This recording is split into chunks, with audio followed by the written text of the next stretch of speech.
दूसरे चरण के मतदान से पहले कैसे टीएमसी के उम्मीदवार जहांगीर खान और बीजेपी के उत्तर प्रदेश के लाडले, जी हां लाडले, विपक्ष वाले उनको बीजेपी का लाडला कहते हैं, लाडले आईपीएस कैसे आमने सामने हो गए। दोस्तों दूसरे चरण के मतदान को अब 24 घंटे से भी कम का वक्त बचा है, लेकिन ये लड़ाई जो टीएमसी और बीजेपी के बीच थी, अंत तक आते आते एक आईपीएस और टीएमसी के उम्मीदवार तक आ गई है। अगर आप चाहें तो मेरा आज का पहला वीडियो जरूर देखिएगा दोस्तों।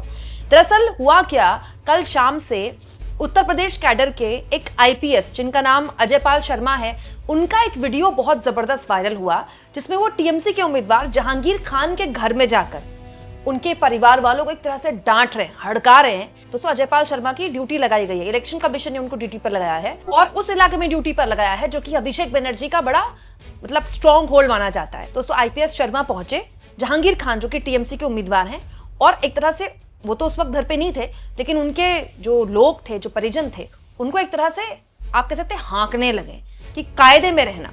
आसपास के जितने भी लोग हैं अच्छी तरह से समझ लें कि अगर किसी ने बदमाशी करी तो उनका कायदे से इलाज किया जाएगा। फिर ये जहांगीर के घर वाले भी खड़े हैं, उसको बता देना कायदे से।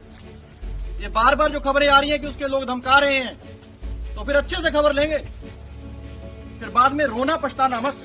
तो दोस्तों हुआ क्या, ये वीडियो बीजेपी ने ही वायरल किया, बीजेपी के ऑफिशियल सोशल मीडिया हैंडल से वीडियो शेयर किया गया। बताइए, मतलब बीजेपी वाले अपने राज्य के एक आईपीएस को प्रमोट कर रहे हैं। तो उसके बाद ये वायरल हुआ वीडियो, तो अखिलेश यादव ने इसकी आलोचना की, बहुत से लोगों ने इसकी आलोचना की, टीएमसी की आलोचना की, लेकिन जिस जहांगीर खान को एक तरह से डांट रहे थे आईपीएस शर्मा, वो अब सामने आए हैं, उनका भी वीडियो सामने आया है। एक तरह से बंगाली में वो बिना नाम लिए आईपीएस शर्मा को जवाब देते हुए दिखाई दिए और उन्होंने ये गरजते हुए, एक तरह से बहुत जबरदस्त गुस्सा जाहिर करते हुए कहा, पिक्चर अभी बाकी है मेरे दोस्त, अभी तो खेल शुरू हुआ है। जहांगीर ने आगे कहा, दोस्तों अगर आप सोच रहे हैं कि कुछ सीआरपीएफ के जवानों को लेकर डींगे हाँकेंगे तो ये आपकी भूल है।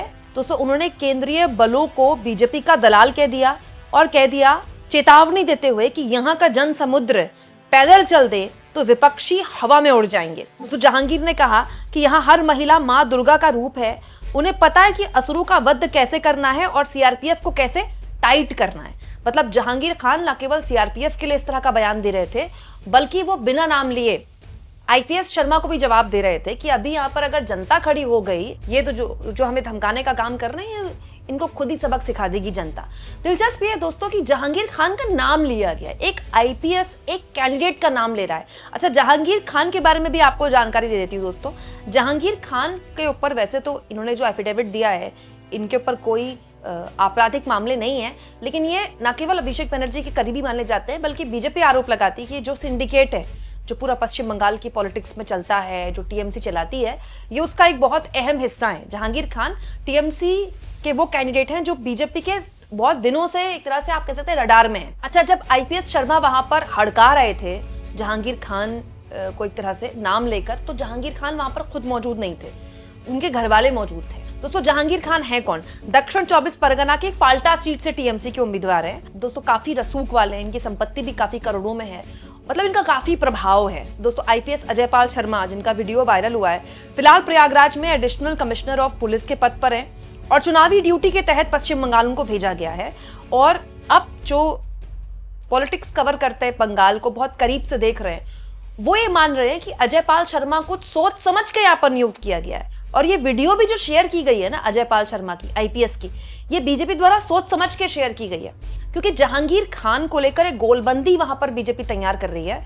और एक ऐसे आईपीएस जिसको बीजेपी वाले सिंघम कहते हैं, जिसकी छवि एनकाउंटर स्पेशलिस्ट के तौर पर है, वो एक ऐसे कैंडिडेट को खुलेआम हड़काकर चुनौती देते हैं, तो इससे बीजेपी को फायदा होगा। अब दोस्तों चुनाव आयोग इसमें क्या करता है, एक आईपीएस जिसको ऑब्जर्वर के तौर पर नियुक्त किया गया है, वो खुलेआम इस तरह से किसी कैंडिडेट को हड़का सकता है, नहीं हड़का सकता है। ज्ञानेश कुमार ये वीडियो देख रहे होंगे कि नहीं वीडियो देख रहे होंगे, वो तो खैर ज्ञानेश कुमार जाने, क्योंकि इस तरह की बातें, इस तरह की उम्मीदें हम अब चुनाव आयोग से छोड़ ही दें तो अलग बात होगी। लेकिन ये जो वीडियो शेयर किया गया ना बीजेपी द्वारा, ये बहुत ही सोची समझी रणनीति के तहत किया गया। अब देखिए अमित शाह क्या बोल रहे हैं। अमित शाह जब आखिरी जब चुनाव प्रचार कर रहे थे कल शाम 5 बजे तक, तो अमित शाह ने क्या बोला?